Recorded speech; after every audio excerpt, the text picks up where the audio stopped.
भारत और नेपाल के बीच करीब 1755 किलोमीटर लंबी सरहद है, जो उत्तराखंड, उत्तर प्रदेश, बिहार, पश्चिम बंगाल और सिक्किम से लगती है। इस सीमा पर कई ऐसे शहर हैं जहां से दोनों देशों के बीच व्यापार होता है। भारत और नेपाल के बीच बिना वीजा के आसानी से यात्रा की जा सकती है और दोनों देशों के नागरिक आसानी से बॉर्डर पार करते हैं। बॉर्डर पर बसे ये शहर अपने कारोबार के लिए दोनों तरफ के ग्राहकों पर निर्भर हैं। लेकिन नए राजनेता बने बालेन शाह ने चुनावों में मिली भारी जीत कई नए नियम लागू किए हैं। अब नेपाल कई पुराने नियमों को सख्ती से लागू कर रहा है। भारत के विदेश मंत्रालय के प्रवक्ता रणधीर जायसवाल ने इस मुद्दे पर गुरुवार को प्रतिक्रिया दी। उन्होंने कहा, हमारा मानना है कि नेपाल की सरकार ने यह कदम अनौपचारिक ट्रेंड को रोकने के लिए उठाया है। हमने वरिष्ठ नेपाली अधिकारी के बयान भी देखे हैं, जिनमें उन्होंने कहा कि घरेलू और निजी इस्तेमाल के सामान को बाधित नहीं किया जाएगा।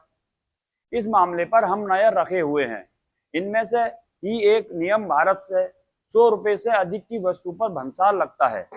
भंसार एक नेपाली शब्द है जिसका अर्थ होता है कस्टम ड्यूटी देना। ये नियम पुराना है, लेकिन बालेन शाह सरकार ने इसे सख्ती से लागू किया है। सभी बॉर्डर चौकियों पर सेना के जवान नेपाल पुलिस बल सख्ती से जांच कर रहे हैं। अप्रैल में इस नियम के सख्ती से लागू होने के बाद भारतीय बॉर्डर शहरों के कारोबार पर सीधा असर हुआ है। बिहार के गलगलिया बॉर्डर किशनगंज पर भारत में दाखिल होते ही छोटी बड़ी दुकानों की लंबी कतार नजर आती है।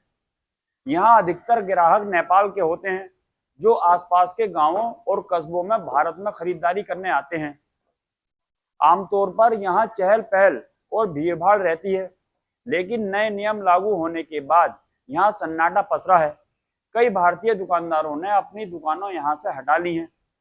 स्थानीय रिपोर्टर प्रदीप शर्मा के मुताबिक नेपाल में सख्ती से कस्टम नियम लागू होने के बाद खरीदारी की तादाद 90% तक कम हो गई है।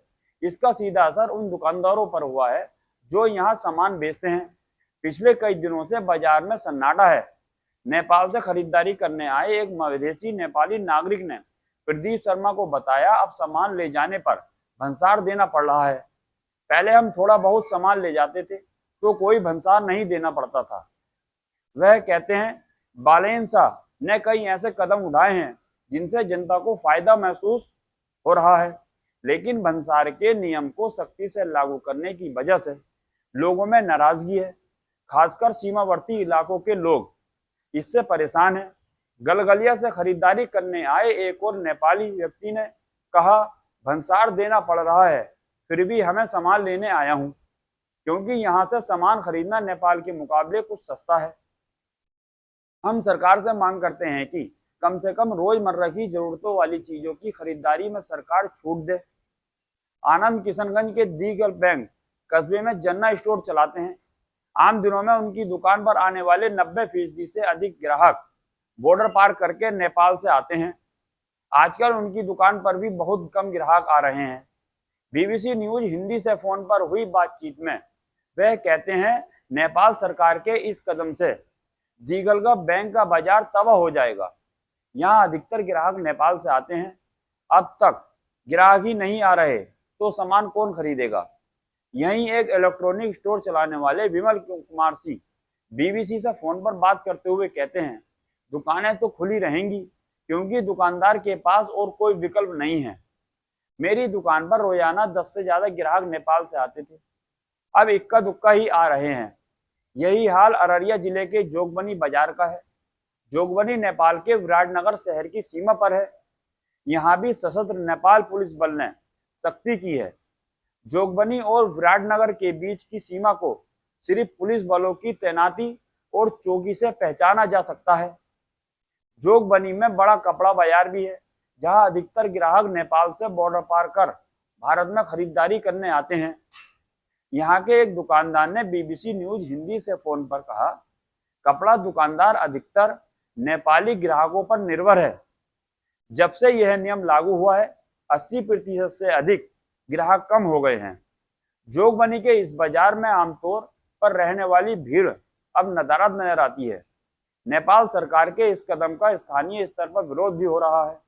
बिहार के रक्सौल कस्बे के उस पार बसे वीरगंज शहर में स्थानीय लोगों और राजनेताओं ने इसे लेकर विरोध प्रदर्शन किया है। वीरगंज के स्थानीय पत्रकार नीतीश गुप्ता ने फोन पर बताया, सरकार के 100 रुपए से अधिक कीमत की वस्तुओं पर भंसार के नियम को लागू करने से लोगों में नाराजगी है। भारत नेपाल बॉर्डर पर सख्त जांच हो रही है। नीतीश गुप्ता कहते हैं, आमतौर पर मध्य वर्ग के नेपाली नागरिक कपड़े और दूसरी चीजें खरीदने के लिए भारत बाजार में जाते हैं। खास तौर पर शादी की खरीदारी में उन्हें कुछ बचत हो जाती है, लेकिन अब नए नियम से लोग बहुत परेशान हैं। वीरगंज के ही रहने वाले मुकेश महतो ने बीबीसी नेपाली से बात करते हुए कहा, सामान्य दिनों से लेकर खास तौर पर त्योहारों के समय हमें सामान निर्धारित मूल्य से 2 से 3 गुना अधिक पर खरीदना पड़ता है। अपने देश के कारोबार को बचाने का उद्देश्य अच्छा है, लेकिन महंगाई की मूल समस्या का समाधान किए बिना आम जनता को महंगे दामों पर सामान खरीदने के लिए मजबूर करना ठीक नहीं है। हमारे लिए तो रोजमर्रा की जिंदगी ही मुश्किल हो गई है। नेपाली नागरिकों का कहना है कि वे मजबूरी में भारत से सामान खरीदने आते हैं, क्योंकि ऐसा करने से उनकी कुछ बचत हो जाती है। बीबीसी नेपाली से बात करते हुए सोनाली कर्ण कहती हैं, धूप और बारिश सहकर सीमा पार जाकर कौन सामान खरीदना चाहता है, लेकिन यहाँ पर वहाँ की कीमतों में जमीन आसमान का अंतर है। हम 2 रुपए बचाने के लिए वहां जाते हैं। भारत और नेपाल के बीच की खुली सीमा से सिर्फ कारोबार ही नहीं होता, बल्कि दोनों तरफ आपसी शादियां भी होती हैं। नेपाल सोनाली को लगता है कि इस शक्ति का असर इस रिश्ते पर भी पड़ सकता है। वह कहती हैं, देश की अर्थव्यवस्था अच्छी हो, लेकिन नियम ऐसे लागू होने चाहिए जिससे लोगों को परेशानी न हो, वरना अब रोटी बेटी की रिश्तों पर भी असर पड़ने लगा है। नेपाल के रामगढ़वा की रहने वाली ममता देवी कहती हैं, मेरा मायका भारत में है। जब मैं वहां जाती हूं तो वे साड़ी जैसे उपहार देकर भेजते हैं। अगर अब उन पर भी सीमा शुल्क देना पड़ा तो यह और भी कठिन हो जाएगा। भारतीय सीमा से करीब 20 किलोमीटर दूर स्थित नेपाल के पर्सा जिले के पोखरिया की रहने वाली सुनीता देवी की रोजमर्रा की जिंदगी भंसार पर सख्ती से प्रभावित हो गई है। बीबीसी नेपाली से बात करते हुए सुनीता कहती हैं, 100 रुपए से अधिक के सामान पर भंसार लगने की बात से हम गृहिणियों को घर का खर्चा चलाने में समस्या हो रही है। आमदनी वही है, लेकिन खर्च 3 गुना हो गया है। कम से कम घरेलू सामान में कुछ छूट मिलनी चाहिए। अभी शादियां और त्योहारों का समय है, जिससे हम और भी अधिक प्रभावित हो रहे हैं। हालांकि नेपाल में कई कारोबारियों को लग रहा है कि भले ही फिलहाल लोगों को परेशानी हो रही हो, लेकिन आगे चलकर ये नियम फायदेमंद हो सकता है। बिहार के रक्सौल से करीब 10 किलोमीटर दूर नेपाल के 12 परसोनी की रहने वाले कारोबारी सुमन पोडेल कहते हैं, सरकार ने यह निर्णय सकारात्मक उद्देश्य से लिया है। कुछ समय के लिए असुविधा हो सकती है, लेकिन लंबे समय में नेपाल की अर्थव्यवस्था को गतिशील बनाने के लिए यह एक अच्छा कदम है।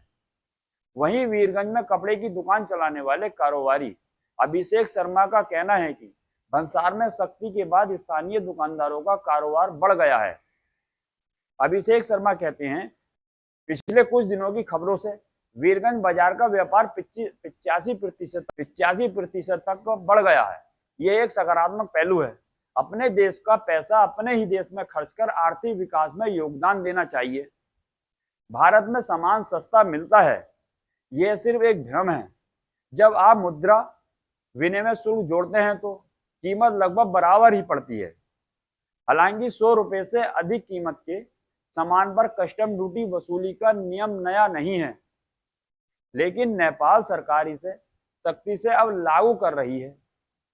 वीरगंज में तैनात नेपाल के कस्टम अधिकारी उदय सिंह ने बीबीसी नेपाली से कहा, यह नियम पहले से ही मौजूद है। वर्तमान सरकार ने केवल इसे सख्ती से लागू करने का निर्देश दिया है। अगर कार्रवाई खाद्यान्न लगता है तो उसके लिए क्वारंटीन अलग अलग रखना अनिवार्य है। एक व्यक्ति जो 1-2 पैकेट लाता है वह क्वारंटीन नहीं करवा सकता और इसके लिए बिना भंसार के लिए पास नहीं किया जा सकता। वहीं भंसार विभाग के सूचना अधिकारी किशोर बर्तोला ने बीबीसी से कहा, लोगों को 2 या 4 किलो चीनी खरीदने के लिए सीमा पार जाने की आदत है। हमें आंतरिक खरीद यानी अपने देश के बाजार में खरीदारी को ही बढ़ावा देना चाहिए। भारत ने नेपाल सरकार के इस नए नियम कदम पर कोई आधिकारिक प्रतिक्रिया नहीं दी है।